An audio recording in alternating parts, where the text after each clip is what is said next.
महान ऋषि दधीचि का बलिदान। चलिए जानते हैं इसके बारे में। दुनिया में समस्त प्राणी अपना भला चाहते हैं, लेकिन कुछ व्यक्ति ऐसे भी होते हैं जो परोपकार हेतु अपने हितों का बलिदान कर देते हैं। ऐसे ही महान परोपकारी पुरुषों में महर्षि दधीचि का नाम बड़े आदर के साथ लिया जाता है। महर्षि दधीचि बड़े ज्ञानी थे। उनकी विद्वता की प्रसिद्धि संसार के कोने कोने तक फैली थी। एक बार वृत्तासुर नाम का एक राक्षस देवलोक पर आक्रमण कर दिया। देवताओं ने देवलोक की रक्षा के लिए वृत्तासुर पर अपने दिव्य अस्त्र शस्त्रों का प्रयोग किया, लेकिन सभी अस्त्र शस्त्र इसके कठोर शरीर से टकराकर टुकड़े टुकड़े हो रहे थे। अंत में देवराज इंद्र को अपने प्राण बचाकर भागना पड़ा। इंद्र भागकर ब्रह्मा, विष्णु एवं शिव के पास गए, लेकिन तीनों देवों ने कहा कि अभी संसार में ऐसा कोई अस्त्र शस्त्र नहीं है जिससे वृत्तासुर का वध हो सके। त्रिदेवों की ऐसी बातें सुनकर इंद्र मायूस हो गया। देवराज की दयनीय स्थिति देखकर भगवान शिव ने कहा कि पृथ्वी पर महामानव है दधीचि।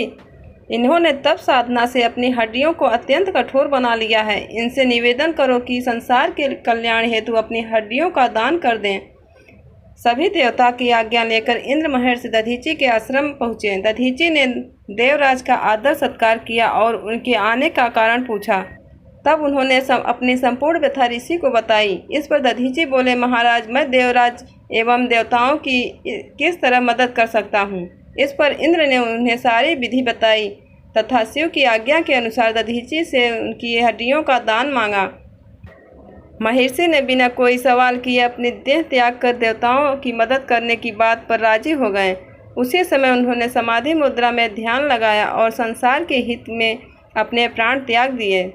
देव शिल्पकार विश्वकर्मा जी ने महर्षि दधीचि की हड्डियों से देवराज के लिए वज्र नामक अस्त्र का निर्माण किया और दूसरे देवताओं के लिए भी अस्त्र शस्त्र बनाए।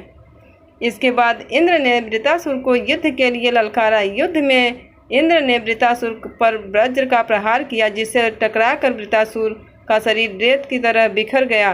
देवताओं का फिर से देवलोक पर अधिकार हो गया और संसार में धर्मराज कायम हो गया। महर्षि दधीचि का जीवन एक आदर्श रूप है जो बताता है कि संत और ऋषि को कैसा होना चाहिए। वास्तव में संत की यही परिभाषा है कि वह अपने लिए नहीं बल्कि संसार के लिए जिएं, संसार के कल्याण में अपने प्राणों का बलिदान दे, जैसे महर्षि दधीचि ने किया।